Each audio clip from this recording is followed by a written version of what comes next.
RNB civil हस्पिटाला जोबोद पुराना hospital बियो। दा बे हस्पिटाला क'क्राझारनिनो बिखायाव जानाय।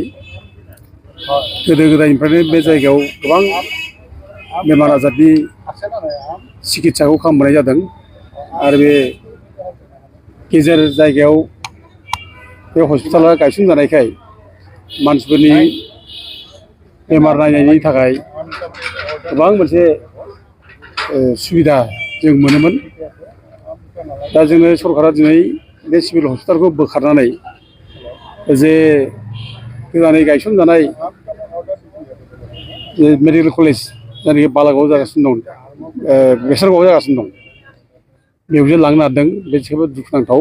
बेखौ जोङो मोजां मोनाखै आरो बेखौ जों प्रटेस्ट खालामनांगौ। क'क्राझारनि जेसेबां नागरिकफोर दङ बिसोरो बेखौ बादा होनांगौ, जाहाथे बेसरगावआव जानो गोनां जायनाखि मेडिकेल कलेज बेयाव जाहाथे रुपनाथ ब्रह्म सिभिल हस्पिटालनि जायनाखि फसंथान बेखौ जाहाथे लाङा, जों बेखौ बयबो होबथानांगौ। जोंनो ट्रिटमेन्टखौ नांगौ, जोंनो देहा फाहामथायखौ नांगौ। दा मेडिकेल कलेजआ जाथों, जोंनि थाखाय बे जोबोद बरायथावना, जों बेखौ बरायो। बेसरगावआव जानाखि मेडिकेल कलेज जाबाय जों बेखौ बरायदों। बे साबना हामना जानांगौ, मोजां जानांगौ आरो बेयाव सफिस्टिकेटेड इकुइपमेन्टफोर लाबोनानै जोंनि बायदिसिना बेमारफोरखौ फाहामनाय जों बेयाव जायगायाव मोननांगौ। दा खिन्थु बे नङा जे बेसरगाव मेडिकेल कलेज जानाय लोगो जोंनि आरएनबि सिभिल हस्पिटाला जे बोखारजानांगौ, बे बाथ्रा जानो हाया, खुनु जानो हाया। जों साबसिननिफ्राय साबसिन जोङो फाहामथाय मोननो थाखाय आरएनबि सिभिल हस्पिटालाव जोङो साबसिननिफ्राय साबसिन खालामनांगौ। आरो बेयाव जायफोर लेपसेस जाहा दंमोन, जोंहा माखासे इकुइपमेन्टफोरनि जे खम दंमोन, बे इकुइपमेन्टस खमफोरखौ जोङो लाबोफिननानै साबसिननिफ्राय साबसिन ट्रिटमेन्ट होनानै जों सिभिल हस्पिटालखौ जों खालामनांगौ, जों बेखौ दाबि खालामो। दिनै गुबुन गुबुन जायगायाव जे सिभिल हस्पिटाल दङ, बे सिभिल हस्पिटालाव जे साबसिननिफ्राय साबसिन खालामगासिनो दङ। दिनै क'क्राझाराव जों मानो खालामनो हाया? बे क'क्राझारनि बिखायाव जे एफा मोजां हस्पिटाल जाखाथारबाय, एफा मोजां ट्रिटमेन्टनि सेन्टार बियो, गुबुन गुबुन जायगानि मानसिफ्राबो फैनानै सिकित्सा खालामनो हायो। दा बे सिकित्सा खालामनो थानाय बे सुबिदा गोनां, बे मोजाङै गायसनजाखानाय जाखानाय बे सिभिल हस्पिटालखौ मानो बोखारनो? दा उलथे जोङो बेखौ बिर'धि खालामो, बेखौ बोखारनो मोना। आरो गभर्नमेन्टआ बे रुपनाथ ब्रह्म सिभिल हस्पिटालखौ आरो साबसिननिफ्राय साबसिन खालामनांगौ, जों बेखौनो जोङो खावलायदों आरो बे खावलायनायखौ लानानैनो दिनै जोंनि बे धरनानि हाबाफारिखौ जों लानाय जादों। जेसेबां दा डिपार्टमेन्ट लांदों, बेनिफ्राय बे डिपार्टमेन्ट मोनसेबो लांनो मोना। जों साबसिनसो खालामनांगौ, मानो लांनो फालाय? आरो बेथ' बे हस्पिटालानो जालाना बिदिबा माखासे बाहागोखौ बोखावना लांब्ला, जोंनि देहाखौ खावसे बोखावना लांब्ला जोंनि देहा मा जाबावगोनलाय?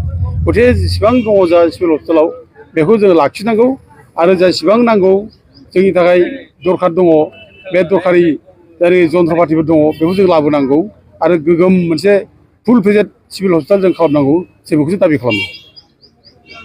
अजद फैबाय थादों बे मेडिकेल कलेजाव माखासे ट्रिटमेन्टखौ खालामनो हायाखै, बरपेटा मेडिकेल कलेज बा गुबुन जायगाफोराव रेफार खालामनो होनाखै, बेनि सायाव मा बुंदों? दा बरपेटा मेडिकेल कलेजाव हरनायाथ' बेनोथ' जोंनि प्रब्लेम। दा जोंहा बे प्रब्लेम दं जेब्ला, बे लेपसेसा जादों जेब्ला, बेखौ फुलफिलसो खालामनांगौ जोङो, जाहाथे जों बाहेरायाव हरनाङा।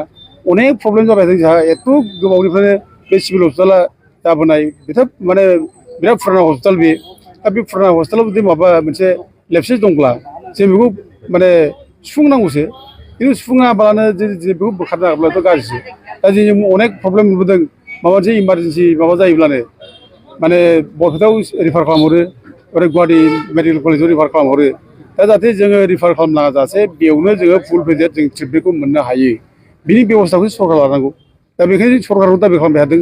गोदोनिफ्रायनो बयबो बे जायगानि मानसिफ्रा बुंबाय थादों जे जोंनो फुल फेजेड मोनसे हस्पिटाल नांगौ, जोंनो बे जायगायावनो जों इसिबांनाखि जोंहा सिकित्सा खालामनांगौनि बेब'स्था जानांगौ, बे जाहाथे बेयाव जायो बेखौ बुंबाय थानाय जादों।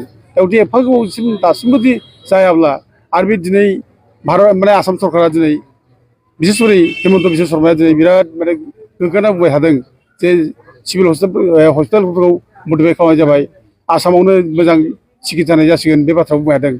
खिन्थु दिनै आसामावथ' गैबावा, क'क्राझारावथ' दोन, क'क्राझारनि बादैबो आसामावनो मोजां सिकित्सानि बेब'स्था गैया। जाय फलाव दिनै आसामनिफ्राय गोबां मानसिफ्रानो आसामनि हस्पिटालखौ नेग्लेक्ट खालामनानै, आसामनि हस्पिटालखौ बिसास खालामाबालानो, आसामनि हस्पिटालनि प्रति फोथायनाय गैयाजासे दिनै गुबुन जायगायाव ट्रिटमेन्ट खालामनो थांदों। दिल्ली बायदियाव थांनो गोनां जादों, माद्रास, बम्बे बेफोराव थांनो गोनां जादों, हायद्राबादाव ट्रिटमेन्ट खालामनो गोनां जादों।